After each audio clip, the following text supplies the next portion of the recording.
What is it about the 90s supermodels that till this day we're still talking about them? People admire them, their personalities, brands fought over them, and decades later, their names still hold weight. Think about Cindy, Naomi, Christy, Linda. In a time where social media didn't exist, how did they actually build their influence? And more importantly, what can we actually learn from these women?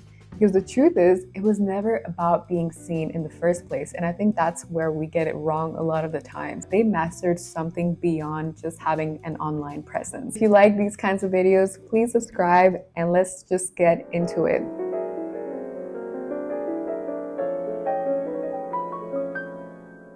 To be honest, I don't want to be a hypocrite because when I first got into social media and content creation, so January 2024, a year ago, I thought that once I hit a certain amount of followers, everything will be handed out to me, every opportunity.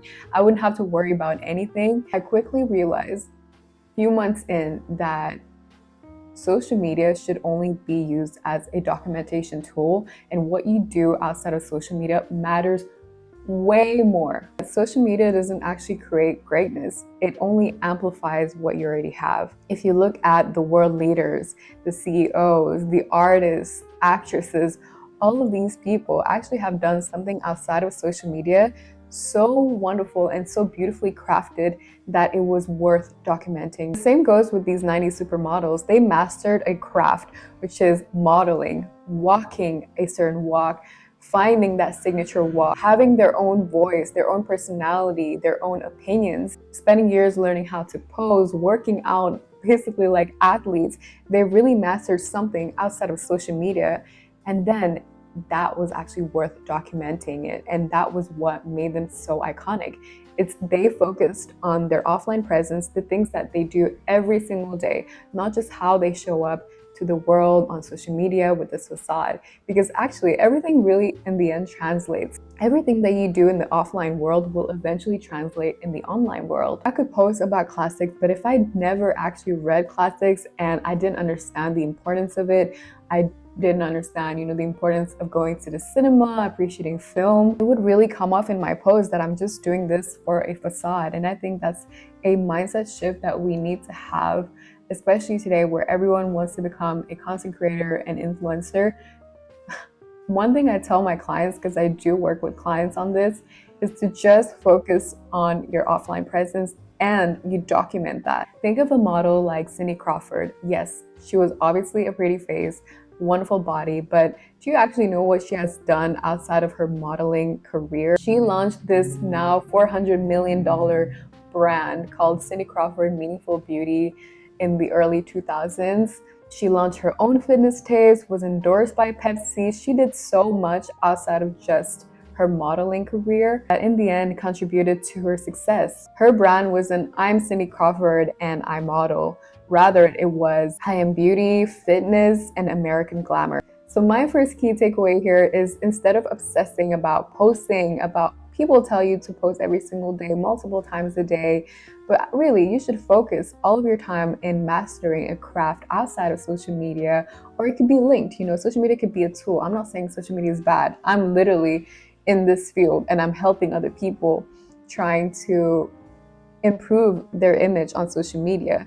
But everything that you do outside of the online space is just as important, if not more important. The thing is, we actually see a lot of influencers or these new models who do have a great amount of following. And with time, it's like we forget about them. We don't talk about them as much. They're not as relevant. It's because an online facade can only last so much. And when you are competing just based on your online presence, it is a losing game at that point. It is nothing that will make you unique beyond that. Another thing that the 90s supermodels had was eloquence. A lot of people say that it was the last generation of models who were actually eloquent and intelligent. Now, I'm not going to say that I agree with that, but it is true that with time, especially with social media, where now language is becoming more casual, we have all of these slang, there is a shift in how current influencers and new models actually speak comparing to say Naomi or Chrissy Turlington. I studied a course on cosmology and creation myths, and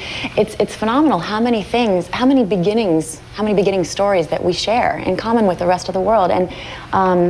And then cosmology as well. You think like Stephen Hawking is something so abstract, but it actually is quite similar. Their speech was refined, deliberate, engaging, no filler words or not so much slang.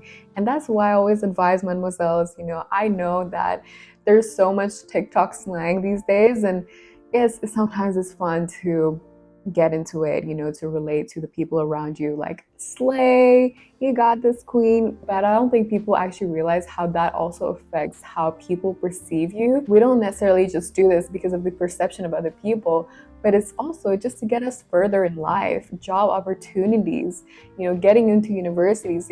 Your eloquence matters so much. That's why I love saying to my ladies to get into classics, watch good cinema where they actually speak with proper words, proper sentences. If you constantly fill your mind with TikToks, Reels, and internet lingo, then of course that will impact your speech. The unfortunate reality is that social media rewards engaging and fast content rather than articulate speech.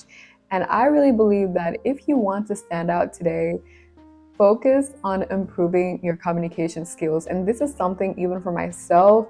I used to speak in a lot of internet lingo.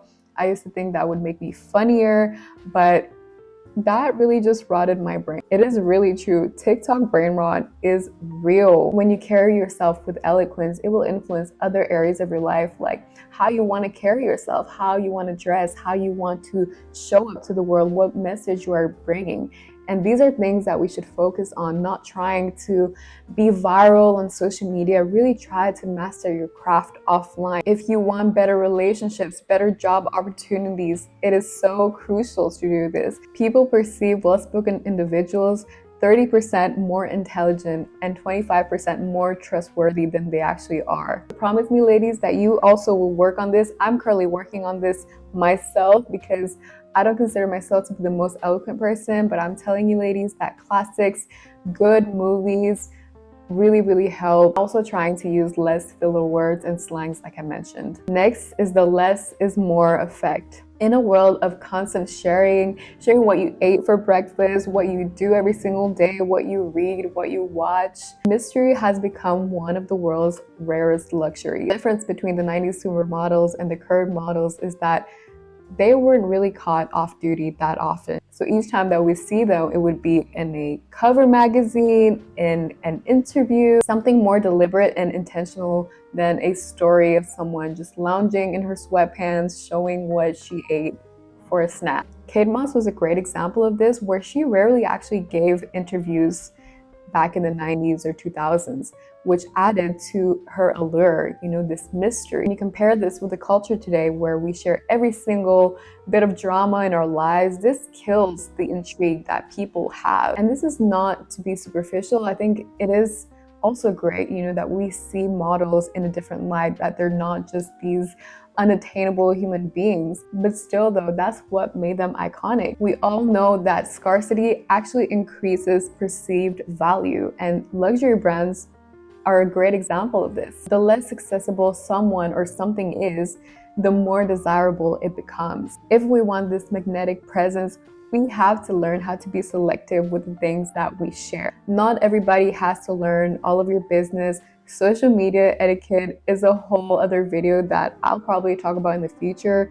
But in the meantime, learn about social media etiquette, the things that perhaps you don't have to share every political opinion that you have if you're not in politics. You don't have to share everything that is going on with your life. That should be reserved for people who are closest to you. One thing that we're great at is being vulnerable to a large audience. Yet when it comes to the people in our household who are 5 meters away from us, we're not even able to be vulnerable with one another. And you don't have to force yourself, oh, I need to post less, I need to be more scarce, I need to be more mysterious. No, that's not how it works. You actually Spend more time offline, like I mentioned. Spend more time in your hobbies, doing things that actually better you as a person. And naturally, you will become more selective with the things that you post and decide to share online. I want you ladies to know that going viral won't change your life, but mastering something, being really good at something will. If you ladies remember when Linda Evangelista said that she won't get out of bed unless it's a $10,000 day. You know why she can say that? It's because she was so secure and confident with her skills, with her craft, with her presence, the power that she had in the modeling industry. Social media is a wonderful, wonderful tool, and it has changed my life. But it is just a tool like any other technology. Your life, your offline presence matters so much more. And I currently work with clients, people who actually want to build their online presence. And all of my ladies, they do something outside of social media. They're luxury professionals, they're brand owners, they're mastering a craft outside of social media. Being an influencer, a content creator shouldn't be the goal. Ask yourself, if social media disappeared tomorrow, what would I still have? That is what matters the most. The people who can say, nothing much will change. I aspire to be at that level because a lot of my work now revolves around social media. But I really had to have this mindset shift that the things that I actually do outside of Diary of a Rel far more significant. And that is why lately I don't really spend as much time trying to find the perfect and most viral content to post. No, I want to focus on things that I can do outside. I'm reading more, I'm hosting movie clubs, book clubs, connect hours. These are things that generally add value to my life. With social media is that you only see the numbers. So me having almost 100K doesn't really do anything to me. It is nice. It is nice. Don't get me wrong. It is a crazy achievement in just a year. But connecting with the people and really mastering a craft, the conversations that I have with the girls, the book club, clients that I coach, using my skills to help other people just build their brands, that is what is most meaningful to me. Ladies, there are clearly a few things that we can learn from the 90s supermodel. I'm not saying that all social media is bad because I would be a hypocrite. I'm just saying that we need to shift our mindset to think that it is not the goal, it is just a tool, and you really need to focus on your presence, how you carry yourself, your speech, your relationships, being vulnerable with the people around you. That is what will make you magnetic. Ladies, if you want to be more elegant in real life, we're actually currently hosting movie clubs, book clubs, connect hours where we talk about these kinds of topics. We meet every week on Fridays at 6 p.m. Pacific Standard Time. I hope to see you inside Mademoiselle Society. The link to join is in the description. If you've enjoyed this video, please subscribe and also write your request on the comment section. That would really help me. I really want to actually produce content that will help you guys. Thank you ladies so much for your support. I love you guys and I'll see you next week. Mwah.